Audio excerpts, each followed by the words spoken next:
Thank you so much. It's really great to be here, Phil. Thank you for the lovely introduction. I'll send the check in the post. Thank you very much. And hello, it's so great to be here. So I've got the worst job title in the world, motivational speaker. I have to call myself that because that's what people type into Google. That's the reality of the new world that we have. But I really hate the job title because, you know, people come up to you at parties. Do you remember those days when you could go to parties? And people say, what do you do as a motivational speaker? And they usually have two reactions. One is they go, oh, right, and they run off. And secondly, they go, okay, then go on, motivate me. And I get all sorts of fun conversations. So it's great to be here. My background is in schools. When I worked for a charity that put me as a youth worker into schools, into high schools in Leeds in the mid-90s. And I remember meeting a head teacher, a very traditional head teacher. And he basically, he met me, next time I saw him, he took me into the assembly hall at lunchtime, I think it was. They were just getting ready for assembly. And there was 3 year groups there, key stage 3. And he said, right, do you want to go and speak to that lot for 10 minutes?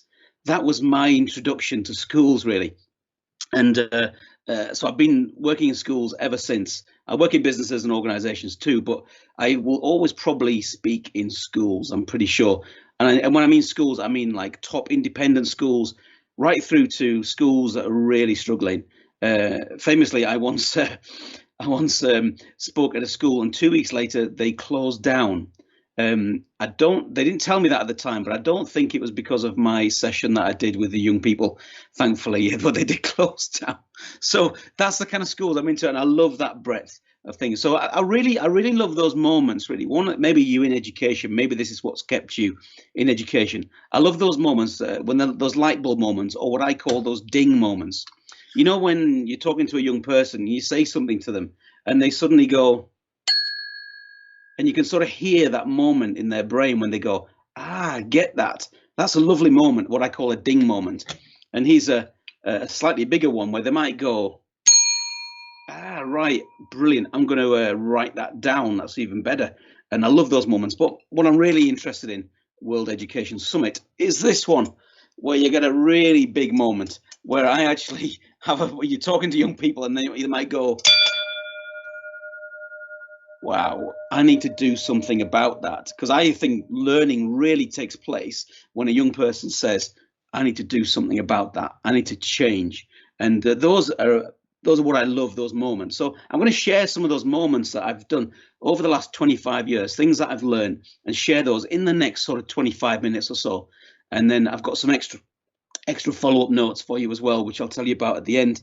And also I'll do some Q&A, and Phil will help me with that, which will be good fun because I always enjoy that. So yeah, I'm going to let you into a secret now, really. A speaker like me, anyone who's into human motivation, what makes people tick, you know, I watch people, I study people, I try and understand neuroscience and psychology and understanding. Really, a motivational speaker, someone like that, we only really talk about 3 things. It's the why, it's the how, and what I call the keeping on going. So why do we do stuff? How do we do stuff? And how do we keep on going? How do we continue with that? So the why, this is the big why. So it is literally a big why. So the big why here is exactly how do we, you know, how do we help young people to understand why they do what they do? And I think we are so busy sometimes in education and in business and organizations too, that we very rarely stop and think, why do I do what I do? Now, this is, of course, made very famous by the Simon Sinek's book, Start With Why. But I was talking about this and thinking about this years and years before this book ever made that famous. So this is really at the crux of motivation, starting with why. And if we are able to get the young people to pause and really get them to think, why do they learn? Why are they in school? Not because their mum or dad or their carer makes them be there, but why are they there? It's obviously to learn. It's obviously to stretch ourselves, to stretch them. It's preparing them for the world of work. It's preparing them for the world of apprenticeships or further education, higher education, university or colleges, or it might just be preparation for the world. And I think sometimes we forget that, you know, as we're so worried about exams, we forget sometimes that actually it's preparation for the world. So finding out people who found their why, I find fascinating. So this is a guy called Jonathan. This is called Jonathan Cunningham, and he found his why. He is a first aider, right? And he used to go in primary schools, and he used to teach first aid, right, in primary schools. And this little lad here, where I find him, there he is. He was called Lucas. Now Lucas was 6 years old, and 6 hours after he taught Lucas some first aid, 6 hours after that, he found out that Lucas saved the life of his 2-year-old sister. He stopped his 2-year-old sister from choking just 6 hours after he trained him in first aid. So Jonathan Cunningham, MBE there, the first aid guy, he absolutely knows his why. He absolutely knows his why. That's why I go into school, because I saved someone's life. We need to have these bigger moments of why and these little ones too. And there's a fun one, if you want to look up a story. In 1911, in a prison called Wyoming State Prison, they had a baseball team. And the governor created a baseball team in the prison, and he made it up of people on death row, because he was a big gambler. And he set up these things. And basically the rule was, if they won the game, they would have a stay of execution. It's a true story. 1911, Wyoming State Prison. Have a look at it. And the baseball team there.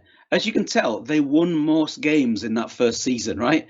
They were extremely motivated, because they knew if they won, if they played well, if they practiced hard, they knew that they would have a stay of execution, which is kind of a bit grim, but kind of a fun thing to think about, really, because they really got their why. Now, secondly, is the how. So how do we do stuff? So this is very practical stuff.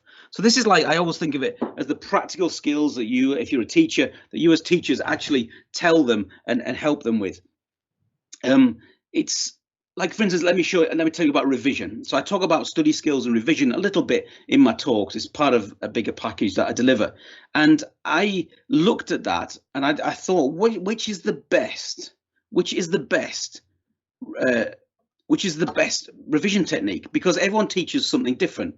Mind mapping, using cards, memory, exam questions, all these different things. And I thought, which one's the best? So I looked it up. So this is what, when I go into school, this is what I call the Jedi revision technique. Right? So if a Jedi was going to do revision, which technique would he actually use? Just made Phil's day, that has. Thank you, Phil, for laughing. I appreciate that. What technique would the Jedi use? What would he or she use?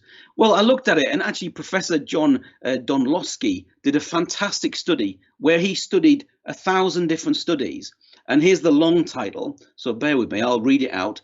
The long title is Improving Students' Learning with Effective Learning Techniques, Promising Directions from Cognitive and Educational Psychology by Professor John Donlosky. I call it start early. So I reveal that to the young people, and it's a revelation to them, because basically it's not about how you write things down or how you do the questions or how many books you've read about revision. It's about starting as early as you can. So that's a little ding moment for the young people. If they make revision just part and parcel of their everyday time in school, of their, every week, every day, they extend their school day, particularly in year 10 and 11, extending their school day can make a massive difference. It's called distributed practice. If you want the posh word, they call it distributed practice. But basically, it's starting revision early, allowing it to become a habit. Because cramming is what people think works, of course, but cramming works only on top of a long-term revision technique like distributed practice. So that makes a really big difference. So those are a couple of little things that are kind of funny. The next one that I often talk to young people about, and I find that really is a big moment for them, when I just genuinely speak to them about working hard. When I say to them that working hard makes the difference between where they are now and where they want to be. Now, I call this the two swear word. Work hard, I call them the two swear words. I mean, it's when I mention it, all the staff kind of give me a little round of applause, and all the year 11s and stuff just go, oh, you're going to tell me to work hard again. And that's because it's true. Working hard gets us from where we are now, or where they are now, to where we want to be. That's the reality. And but that's really difficult. So I've got two hobbies. Let me tell you a story about this. So I've got two hobbies. One is going into pound shops and asking how much things cost, right? Everyone needs a hobby, Phil, don't we, right? So thank you, I appreciate that. And you need an audience at this time. There's no audience here. So, and the other thing is going into post offices and talking to random Yorkshire people. I really enjoy chatting to people. So I'm posting out some books to a school or something, and I'll lovely chat. I just love that interaction, and I've missed that in lockdown. That interaction with random strangers, definitely one of the things that I miss. Bit of an extrovert, you can probably tell. So I was queuing up at the post office once. It's a true story, and this woman was sat in front of me, lovely Yorkshire lady. We were having this little chit chat, and I was saying, "How are you?" She went, not so bad, fair to middling. You know, she had a flat cap and a whippet. It was the full Yorkshire thing. And she got to the front, we're having a lovely chat, and she said to the guy behind the counter, "Could I have 30 scratch cards, please?" And the guy sort of looked at her, and then he looked at the queue, and he went, 30 scratch, yeah, okay. And from that little wheel that they've got, he pulled 30 scratch cards off, and she had this massive big thing of scratch cards, and she suddenly turned from this lovely Yorkshire lady into Gollum off Lord of the Rings. She got a 10 pence piece out of her pocket, and she ran into the corner of the newsagent at the post office, I mean, and she was like, she was scratching away, and her eyes got really little, and she was scratching away. She was hoping that something would happen to change her life. And it did. She won the lottery when I was in the shop. It was amazing. £10. Now, I'm not particularly good at maths, but I know that she's down on that day. But of course, what happens is I see this with adults and young people too, that people think that success is someone else's problem. So if I win the lottery, someone else will give me that success. If Simon Cowell can see me singing, he'll put me on to Britain's Got Talent and he'll do success. I've had friends who've been on Britain's Got Talent. You know, it doesn't work like that. But people have often this idea that it's someone else's problem. But if we learn and teach that working hard works, then it means a massive, big difference. But of course, there's a few problems, and we'll talk about these a bit later, but I will tell you one, and that's in Harry Potter. In Harry Potter, he says this amazing quote, if you can see it: working hard is importantly, thank you very much, Harry, but there's something that matters even more, and it's believing in yourself. And I've learned over the years, and as I'm sure you have too, that a lot of young people choose not to work very hard sometimes because they're scared of failure. They think, and I've spoken to young people about this in my years in schools, and they've said things like to me, well, if I really try hard, then I'm going to look like I could fail if I don't get it. So if I just do enough to get by, and there's like this whole psychological thing in the self-talk, and really it's working hard really works, but it works when they believe in themselves. And sometimes, being in education, we are sometimes the only people that believe in them. And over time, they will start to believe in themselves, and that's when it really changes. So yeah, a lot of stuff that I could talk about that all day, but I won't, because there's so much other stuff I wanted to talk to you about. And the next one is the keeping on going. You can call it resilience, you can call it persistence, whatever you like, but the keeping on going is the one that I really find amazing. Like, for instance, in year 11, I often remind them that by the end of year 11, they'll have done 6 hours a day for 195 days a year. For 12 years, that's 2,340 days or 14,000 hours of education. They might have had a day off here and there, because they had NITs or something in year 3 or something like that. But basically, they've done 14,000 hours of education. And I'd sometimes just say, well done for getting this far. There's something about we should never live in the past, but if we glance backwards, it helps us to propel us forwards. If we just realize how far we've come, it can really help us to move forward. And I absolutely love stories of resilience. In fact, I keep them and I collect them. Let me tell you one of those stories. This is Cha Sasun from Seoul in Korea. Wonderful lady. So Cha Sasun from Seoul in Korea, she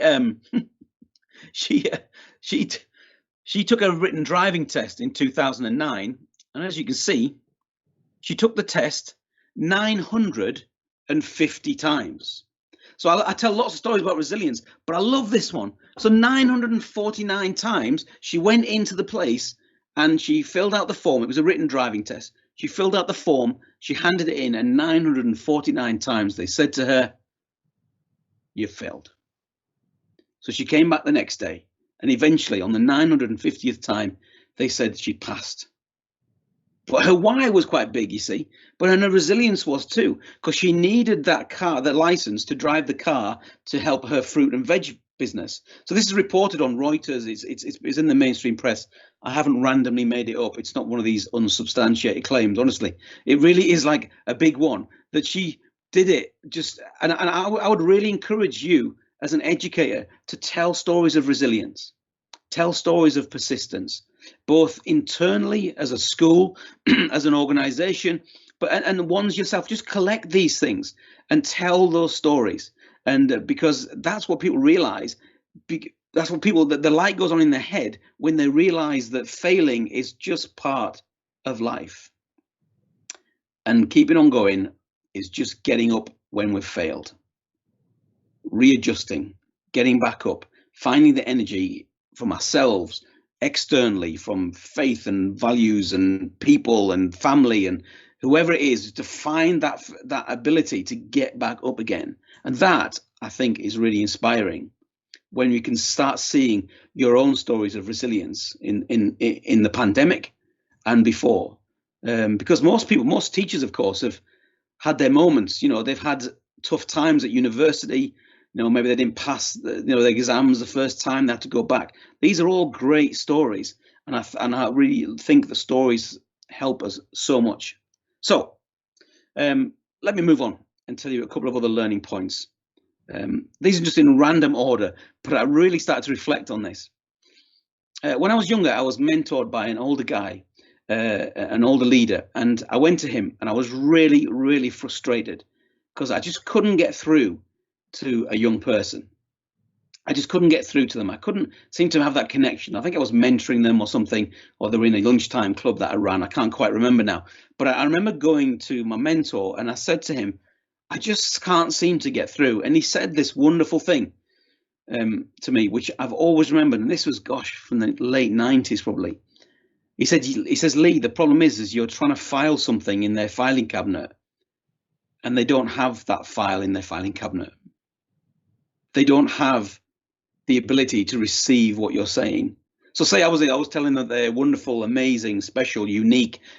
If I was saying some of that stuff to them, maybe they don't have the ability to file that away. Think of a really old-fashioned filing cabinet, with the fool's cap things, with the hanging files, right? I'm trying to look in Phil's office to see whether he's got one here behind him, right? You've got one of those, Phil. And and what that is it's unless we have that hanging file, we can't file things away because they'll just get lost. And of course, the big one really is self-esteem. And the more you work with young people, you realize that if self-esteem is so low, they just sometimes can't even receive a compliment. They can't receive an encouragement. Even some adults, you see this, you say, oh, that was great. And they just bat it away. It's a funny thing. People just bat it away. They go, oh, it's nothing or whatever. But actually, that's with a low self-esteem that people can't accept some of that stuff. And that comes from their background, of course. It might come from their worldview. So worldviews are fascinating. I could talk about them all day long. But, a worldview, obviously, I'm sure you know this, but is background, beliefs, values, experience, lots of things. What I love to think of a worldview is I love to think of it as a lens. So if I cover my camera with this lens, everything changes. So if I cover my camera, I suddenly become green. And if I give it a yellow one, I suddenly become yellowy. Or if I go for the slightly darker one, the blue one, you'll see that I become blue. And that really is what a worldview is. We don't notice our worldview. And we've had a lot of this in the news recently. We don't notice our worldview. We don't notice our privilege, for instance. This is something, lots of things like that. And because it's something that we look through. But as a communicator, as someone who also teaches presentation skills, I know that one of our jobs as educators is to get through some of the barriers that are in between us and the young person we're working with, and try and find a way to get through and to get through their worldview so that things can land in their filing cabinet, can build their self-esteem and can motivate them. I remember years ago going into a I think it was an FE college, and they asked me to come in and do a motivational talk. And I realized about 3 or 4 minutes in that this session I was leading, they just weren't ready for it. So I readjusted it, and I actually started talking to them about self-esteem. I started talking to them about how unique they were, how special they were, that their retina is different to everyone else's, that their voice pattern is different to everyone else's. The fact that I have identical twins, and yet I can recognize which one is on the phone because their voice is different, or certainly to their dad and their mum, right? I know that they're different. Their DNA was the same at birth, but now it's even then is slightly different. It changes over time. So that uniqueness, and I just realized that unless they understood some of the self-esteem stuff, some of the value and identity stuff, they couldn't receive the motivation stuff. Anyway, there's lots of things there. So let me talk about a couple more things, and then we'll go to plenty of questions, I think. And I've got some more stuff I could talk about. Let me just tell you about one or two more things. I did mention this briefly earlier, but I call this the fear, okay? The fear, not our fear, right? We all have some fears. Maybe we have a fear of, maybe you have the fear of spiders.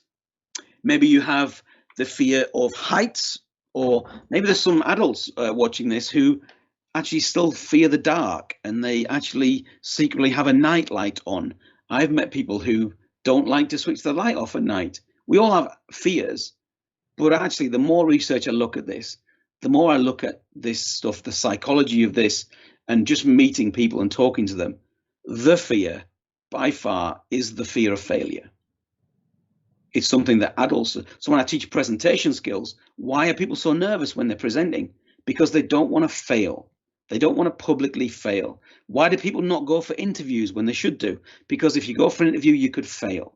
Why do they not step up in other areas of their lives? Because if you put your head above the parapet, you could fail. And we all know people who've kept their head down for the fear of failure. If you can start to address that in education, and I know the curriculum is rammed full of stuff that you have to deliver, but if there's fine ways of teaching them about the fear of failure, that can make such a difference. It can switch something on in their heads. It really can. Okay, maybe I'm going to talk about the most controversial thing today. I was once in an education authority office, a very exciting place. And I was had a meeting with someone, and I went in this massive big office. I think it had about 8 floors. It was a really big local authority. And they took me right through these kind of slightly grubby 1970s style office. And as I walked through the office, there was someone there working for education, of course. Everyone was working, not all child facing, but they were all working in education. Many of them advisors and that kind of stuff. And someone had a sign on their desk, and I'll never forget it. And the sign said, "Cynic in residence." The sign said, "Cynic in residence." And I remember, I wish I'd taken a photograph of it now. But if I'm using normal slides, I have a big slide of it up above, because I need to remember that, honestly, I just thought, wow, what an amazing person that person must be. And I think, you know what, education is not the place for a cynic. It really isn't. I think we need to really think about looking at students and the young people that we work with in education and start talking about, maybe the most controversial thing is, start talking about, do you actually love them? Do you actually want to work with them? You might not like them, but can you love them? Can you, be encouraging to them? Can you be that difference? I'm not saying we all have good days and bad days, but a cynic is, if you're a cynic, education is the wrong place for you. And I'm sure you wouldn't be on this summit if you were one. I said that at a teacher training session once, and the head teacher was on the back row, and she couldn't. The only person that could see her was me. And as I said that, she put her thumbs up like this quietly so no one could see. And she went, "Thank you, Lee. Thank you for saying that," because she really felt that she couldn't really say it. So and another academy head, I was just when a lot of academies were turning, I worked with a few schools as they moved into academy status, just to do a bit of refresh stuff about young people. And I remember a head teacher saying to me very quietly before I did a talk, came up to me and whispered in my ear and they said, "Lee, could you just tell them, please, to be more creative?" Because you were saying, with academy, you've got you had a little bit more control over the curriculum. You could change certain things that you couldn't do before. And she said, but they're still doing the same old stuff. Can you just tell them, Lee, to be a little bit more creative? And again, those little nudges that I got from head teachers was really interesting. So let me tell you one more thing, and then if we can go maybe to some questions, Phil.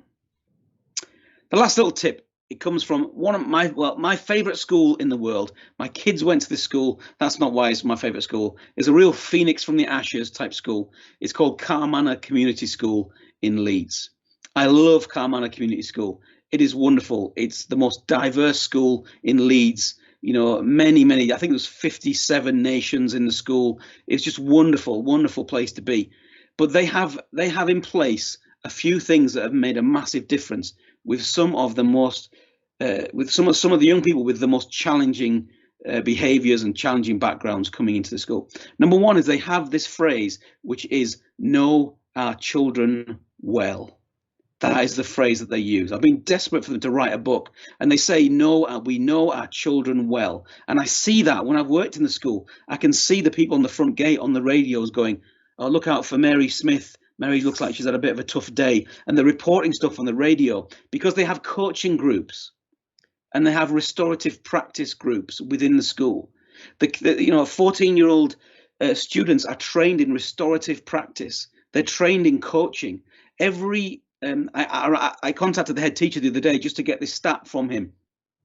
And he said that 90% of the staff are involved in child-facing work in coaching groups. That's 90% of the complete staff. That's cleaning staff. That's IT people. That's not just the teachers. That's 90% of all school staff are involved in child-facing work in their coaching groups. They're now training other schools on restorative practice. If you just Google Carmanor Community School Leeds, you can find out about what they offer. They're just wonderful people.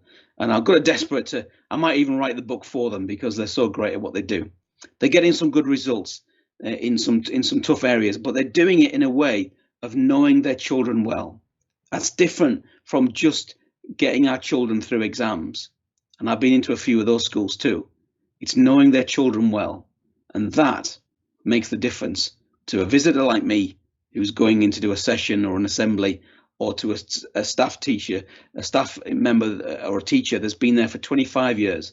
If you know your children well, that makes all the difference.